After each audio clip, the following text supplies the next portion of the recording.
नमस्कार। आदर्श शिक्षा समिति सिरई ऑनलाइन शिक्षण में आपका स्वागत है। आज हम कक्षा चतुर्थी विषय हिंदी वीडियो क्रमांक 4 को आज हम पढ़ रहे हैं। पाठ हमारा हिंदी की पुस्तक में तृतीय पाठ है। यह कक्षा चतुर्थी की हिंदी पुस्तक में झीलों की नगरी जो तृतीय पाठ है, इस झीलों की नगरी को पाठ को पढ़ते हैं। कंकु एक बहन है जो हम सब भैया बहनों को उदयपुर ले जाना चाहती है, झीलों की नगरी में। तो हम सब मन से अभी सब उदयपुर चलेंगे।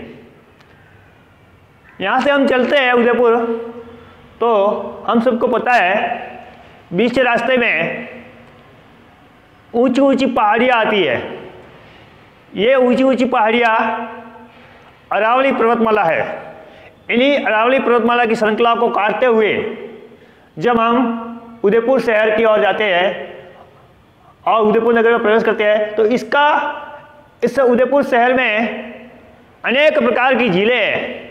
इसीलिए इन्हें झीलों की नगरी भी कहा जाता है। जैसे हमारे भारत देश में कश्मीर एक राज्य है और कश्मीर में अनेक जिले हैं, इसी प्रकार हमारे राजस्थान में उदयपुर शहर में अनेक जिले हैं। तो इसलिए इसको राजस्थान का कश्मीर कहा जाता है। जैसे भारत का कश्मीर है, इसी प्रकार राजस्थान का कश्मीर उदयपुर को कहा जाता है। यानी कंकु हमें बता रही है कि उदयपुर कहो, झीलों की नगरी कहो, या आप राजस्थान का कश्मीर को, यह किसी एक ही शहर यानी उदयपुर के नाम है। इस उदयपुर में हम जाते हैं तो कंकु हमें ले जा रही है। कंकु यहाँ बता रही है हम उदयपुर शहर पहुँच गए हैं। अब हम उदयपुर शहर के अंदर जाते हैं तो वहाँ अनेक प्रकार की झीलें, अनेक झीलें हैं। जैसे ये जहाँ आपको ये गोल गोल घेरे दिख रहे हैं, ये सारी झीलें हैं। ये झील है, ये झील है, ये झील है, ये झील झील झील झील, ये सभी झील है। जैसे ये पिछोला झील है, ये फतेह सागर झील है, ये स्वरूप सागर झील है, अनेक झीलें, जना सागर झील है, वहाँ पर दूध तलाई झील है। ऐसी अनेक झीलें हैं। इन झीलों के कारण ही इस पूरे शहर को झीलों की नगरी या झीलों का शहर कहते हैं। यहाँ पर हम देखते हैं कि इन झीलों की बनावट एक विशेष प्रकार से है। हम सबने सुना है कि जल संरक्षण करना चाहिए, यानी जल संरक्षण अर्थात जल का बचाव करना चाहिए। हम सब जल का बचाव करते हैं, लेकिन एक उत्कृष्ट उदाहरण, एक सर्वश्रेष्ठ उदाहरण यदि जल संरक्षण यानी जल का बचाव, जल ही जीवन है, बूंद बूंद पानी को बचाना चाहिए, ये हम सब जानते हैं। लेकिन एक उत्कृष्ट उदाहरण यदि समझना चाहे तो ये सारी देखो, ये झील है, ये झीलें आपस में आंतरिक रूप से जुड़ी हुई है।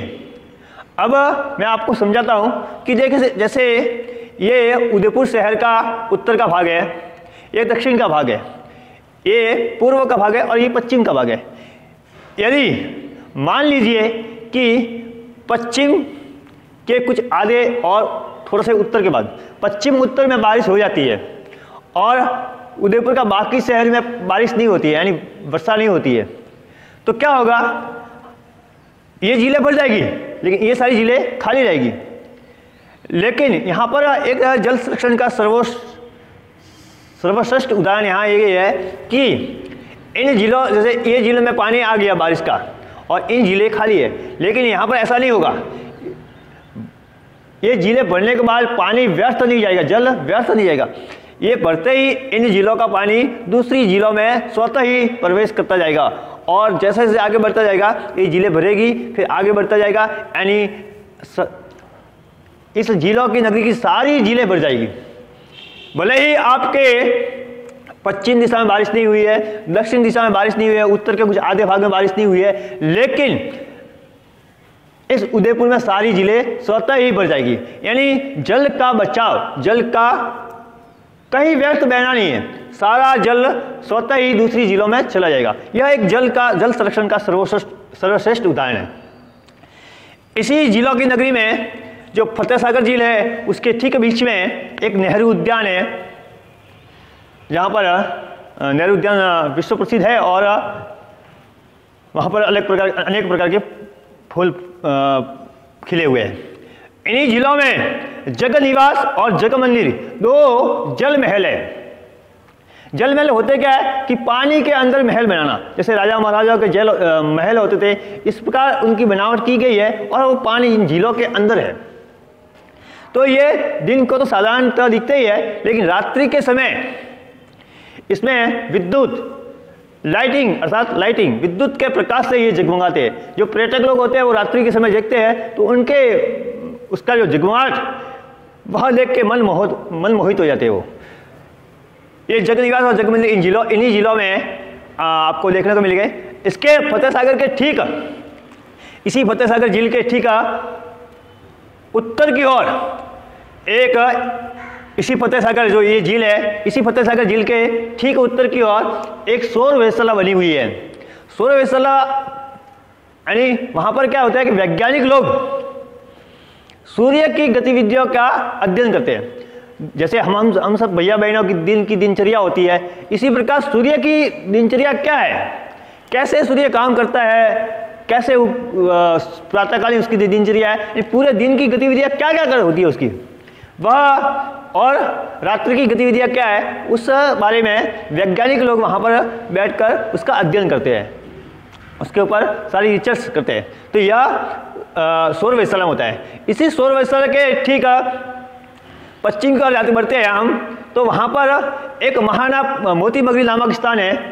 मोती मगरी नामक स्थान है तो वहाँ पर एक महाराणा प्रताप कौन, मेवाड़ के जो महाराज थे, जो बप्पा रावल, राणा सांगा, राणा कुंभा, ऐसे वंशजों के पूर्वज थे, ऐसे वंशजों के वंश थे वो। और महाराणा प्रताप जो कभी किसी के अधीन न रहे, भारत में मुगल शासक बहुत समय तक रहे, 200 वर्षों तक, अनेक वर्षों तक, वैसे 200 वर्षों तक तो रहे अंग्रेज रहे, लेकिन उससे पूर्व मुगल जो रहे वह 800-1000 वर्ष तक रहे। लेकिन जो महाराणा प्रताप थे उनके समकालीन जो अकबर वगैरह था, उनके कभी वो अधीन नहीं हुए, वो अजय थे। महाराणा प्रताप बहुत बड़े हिंदू सम्राट राजा हुए हैं। तो इसी महाराणा प्रताप की विशाल प्रतिमा है वहाँ पर है, और इसी महाराणा प्रताप की विशाल प्रतिमा के पास में उनके जो सहयोग में यानी उनके सहयोगी जो भी थे,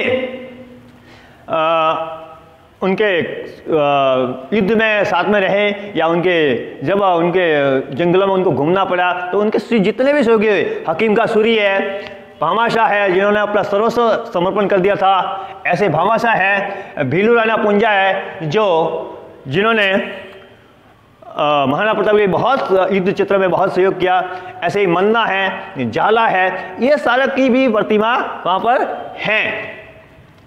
अब आगे बढ़ते हैं तो इसी सौर वेधशाला के आगे ये महाराणा प्रताप की जो विशाल प्रतिमा, इसी के ठीक आगे एक ध्वनि प्रकाश, वहाँ पर ही जो मोती मगरी में ही ध्वनि प्रकाश के माध्यम से वहाँ मेवाड़ की गौरव गाथा का गायन किया जाता है। यानी हम सब ध्वनि प्रकाश कानों से सुन सकते हैं, वहाँ पर चलता रहता है। और यह मेवाड़ जो राज्य था, मेवाड़ जो देश था, उसकी गौरव गाथा, महाराणा प्रताप ने उसको कैसे बचाए रखा है, कैसे वो अधीन नहीं हुए, इस सारे के बारे में जानकारी वहाँ प्राप्त कर सकते हैं। इन्हीं के आगे हम फतेह सागर के ठीक पीछे यानी पहाड़ी का जो इस मोती मगरी के ठीक पीछे पहाड़ी चित्र है, और पहाड़ी चित्र के पीछे एक उत्तर दिशा में वहाँ पर एक मंदिर है, वो है नीमच माता का मंदिर। नीमच माता का मंदिर है, वहाँ लोग श्रद्धालु लोग आते हैं और अपने दर्शन करते हैं वहाँ के। इसी मंदिर के ठीक पीछे जो पहाड़ी चित्र है, वहाँ पर एक प्रताप गौरव केंद्र बना हुआ है। अब प्रताप गौरव केंद्र इसी महाराणा प्रताप के संबंध में है। ये विशाल लगभग 20 एकड़ जमीन में फैला हुआ है यह, और बहुत विशाल है। राष्ट्रीय स्वयंसेवक संघ और राजस्थान सरकार द्वारा मिलकर इसको बनाया गया है, और मुख्य रूप से इसकी भूमिका आरएसएस यानी राष्ट्रीय स्वयंसेवक संघ की है। इसमें प्रताप गौरव केंद्र में एक तो सबसे मुख्य बात क्या है, 57 फीट ऊंची प्रतिमा है, जो बहुत ऊंची, यानी 57 फीट ऊंची। 57 फीट ऊंची किसकी प्रतिमा है? महाराणा प्रताप की प्रतिमा है। और यह प्रतिमा 57 फीट क्यों रखी गई है? क्योंकि महाराणा प्रताप की आयु जो थी अपने जीवन काल में वह 57 वर्ष ही थी। 57 वर्ष की आयु के बाद उनका स्वर्गवास हो जाता है। और वहाँ पर अन्य प्रतिमा में पास में है, जो हकीम का सूरी है, भामाशाह है, बिलुराना पुंजा है, मन्ना है, जाला है, इनकी भी प्रतिमा वहाँ है। वहाँ पर एक थिएटर भी है, थिएटर यानी टॉकीज, जिसमें डॉक्यूमेंट्री फिल्म लगभग 35 मिनट की डॉक्यूमेंट्री फिल्म वहाँ बनाई जाती है। और हम सब जो भी पर्यटक आते हैं वह देख सकते हैं। बहुत बड़ा पर्यटक स्थल ये बनाया गया है। इसमें लगभग 100 करोड़ का बजट रखा गया है और अब तक का कहते हैं कि 40 करोड़ रुपया ही खर्च किया, यानी अभी भी 60 करोड़ रुपया खर्च करना बाकी है और यह विशाल और बनने वाला है। यहाँ पर जो जितनी भी प्रतिमाएं हैं उनके पास आसपास में नीचे ऊपर वहाँ पर उन प्रतिमाओं का परिचय भी लिखा गया कि ये प्रतिमा किसकी है और किस प्रकार का उनका जीवन काल रहा, वो सारे वहाँ परिचय लिखा हुआ है। और हम भैया बहने यहाँ जो भी दर्शक या जो भी वहाँ पर्यटक आते हैं वो उसके बारे में जानकारी लेते हैं। इसके वहाँ डॉक्यूमेंट्री जो फिल्म बताई जाती है उसमें गरिमा में राजस्थान, जो हमारा राजस्थान है वह किस प्रकार इस भारत देश में विशेष स्थान रखता है, इस गरिमा में राजस्थान का बारे में दर्शन करते हैं। और मुख्य रूप से जो मेवाड़, महाराणा प्रताप का जो देश था, यानी महाराणा प्रताप का जो देश जहाँ पर के वो हिंदू शासक थे, मेवाड़ के गौरवपुर का उन्होंने कैसे उसको बचाए रखा, उस गौरवपुर का दिग्दर्शन होता है। इसी प्रताप गौरव केंद्र से ठीक हमें पश्चिम दिशा की ओर बढ़ते हैं तो सज्जनगढ़ का किला आता है, जो महाराजा सज्जन सिंह ने बनाया था। और ये सज्जनगढ़ का किला अब पहले था यह, लेकिन वर्तमान में इसको राज्य सरकार ने इसे वन्य प्राणी अभ्यारण्य घोषित कर दिया गया है। इसके ठीक आगे बढ़ते हैं और पश्चिम दिशा में तो शिल्पग्राम करके एक स्थान है, वहाँ पर शिल्पग्राम स्थान है। वहाँ पर लोक कलाओं के विकास का, लोक कलाएँ जो जितनी भी लोक कलाएँ होती है, जैसे राजस्थान में हमारी लोक कलाएँ बहुत सारी है, ऐसे ही देश विदेश में सारी लोक कलाओं के विकास के ऊपर कई कार्यक्रम आयोजित होते हैं। और इन्हीं लोक कलाओं के विकास के लिए और देश विदेश के लोग दिसंबर माह में यहाँ आते हैं और एक मेला भी भरता है जो अपनी लोक कला का प्रदर्शन करते हैं। तो यह शिल्पग्राम में लोक कला के बारे में बताया जाता है। इससे हम आगे बढ़ते हैं तो इसी उदयपुर शहर में 2 बड़े बड़े बाग हैं, एक तो है गुलाब बाग और एक है सहेलियों की बाड़ी। इस गुलाब बाग में अनेक प्रकार के गुलाब, यानी भांति भांति के विभिन्न प्रकार के गुलाब खिलते हैं और ये दर्शकों के जो वहाँ पर पर्यटक आते हैं उनका दिल उस विशेष प्रकार के जो गुलाब है या अन्य प्रकार के गुलाब है उसको, उसकी महक से, उनकी भीनी भीनी खुशबू से उनका दिल जो है वह प्रफुल्लित हो जाता है, बाग बाग हो जाता है। वहाँ पास में ही एक चिड़ियाघर है, चिड़ियाघर में बच्चे भैया बहन जा सकते हैं और वहाँ विभिन्न प्रकार के आप प्राणियों के दर्शन कर सकते हैं, देख सकते हैं। बच्चों के संबंध में वहाँ बच्चों की रेलगाड़ियाँ भी छोटी छोटी चलती है, जो रेलगाड़ियाँ में बच्चे वही घूमते हैं, यानी रेलगाड़ी छोटी रेलगाड़ी है और वहाँ उसमें घूम सकते हैं। इस रेलगाड़ी में टिकट लेना पड़ता है, कुछ सामान्य टिकट है वो भी लेना पड़ता है। और वहाँ भालू और अनेक प्रकार के वन्य प्राणी भी है। तो पूरा यह पर्यटक स्थल बनाया गया है। इस गुलाब बाग को पूरा पर्यटक स्थल के रूप में विकसित किया गया है और बहुत से पर्यटक प्रतिदिन आते हैं। अब सहेलियों की बाड़ी जो है, दूसरा जो बाग है, उसमें फव्वारे लगे हुए हैं पानी के। तो पानी के जो फव्वारे लगे हुए हैं, इस प्रकार के फव्वारे होते हैं। फव्वारे जो पानी आपके खेतों में खलियाना में लगे हुए होंगे तो आपको पता होगा, जो फव्वारे लगे हुए हैं, जब ये फव्वारे ऐसे तो चालू हो जाते हैं, लेकिन जब फव्वारे चालू होते हैं और देखते हैं पर्यटक लोग, तो जैसे उनको लगता है कि हम स्वर्ग में आ गए, जन्नत का नज़ारा लगता है, जैसे कोई स्वर्ग का नज़ारा हो, इस प्रकार का यहाँ नज़ारा देखने को मिलता है। इन्हीं जिलों के किनारे 2 बड़े मेले, इन्हीं उदयपुर के जो जिले हैं इन्हीं के किनारे 2 बड़े मेले भी भरते हैं। उदयपुर शहर के लोग भी आते हैं और आसपास के लोग तो आते ही है, पूरे राजस्थान और देश भर से लोग यहाँ आते हैं और इन मेलों में पाँव रखने तक की जगह नहीं होती, इतनी भीड़ रहती है। ये मेले एक विशेष दिन लगते हैं, दोनों मेले, एक तो है हरियाली अमावस्या को लगता है और दूसरा मेला है वह गणगौर को लगता है। तो इस दोनों मेलों में लोग बहुत सारे आते हैं। आगे हम इस उदयपुर शहर में भारतीय लोक कला मंडल है, जो ये उदयपुर शहर में ही है और यह विश्व भर में प्रसिद्ध है, केवल उदयपुर या राजस्थान तक सीमित नहीं है, यह विश्व भर में प्रसिद्ध है और यहाँ लोक कला के विकास की योजनाएं बनती है। शिल्प ग्राम में लोक कला के विकास के कार्यक्रम होते हैं और लोक कला मंडल में, भारतीय लोक कला मंडल में आपको यहाँ पर योजनाएं बनती है कि किस प्रकार की योजना आगे क्रियान्वित करनी है। मुख्य रूप से यहाँ कठपुतलिया का खेल भी बताया जाता है और इनके कठपुतलिया, जो छोटी छोटी कठपुतलिया आपने देखी होगी, वह कठपुतलिया नाच और कर्तव्य देखकर और जो उसका नाच बताया जाता है, कर्तव्य दिखाई जाती है, वह दर्शक उसको देखकर आनंदित हो जाते हैं। तो ये जो कंकु नामक लड़की है, यह मैं इस उदयपुर शहर में ले गई और कह रही है कि बहुत अच्छा शहर है, आप भी आइए। आज तो हम चले, अन्य आपके माताजी पिताजी अन्य लोगों को, आप परिचित लोगों को बताइए कि उदयपुर शहर बहुत ही बड़ा शहर है और पर्यटक स्थल है, तो सबको ले। तो वो कह रही है कि पधारो भारत देश। इस पाठ के संबंध में शब्द अर्थ है जो प्रसिद्ध है, वह महसूर दर्शनीय है, वह देखने योग्य पर्वतमाला है, पहाड़ों की पंक्ति उत्कृष्ट है, वो सर्वश्रेष्ठ और अद्वितीय, जिसके समान दूसरा कोई नहीं है। यह पाठ है। पाठ के कुछ प्रश्न भी है जो मैं आपको PDF में देने वाला हूँ। छोटे छोटे प्रश्न हैं जो आपको PDF में मिल जाएंगे। अरावली पर्वत के बीच में कौन सा शहर है? तो उदयपुर, अभी बात ही हो रही थी। नेहरू उद्यान कहाँ है? फतेह सागर के बीच। और चेतक घोड़े पर सवार महाराणा प्रताप की प्रतिमा कहाँ है?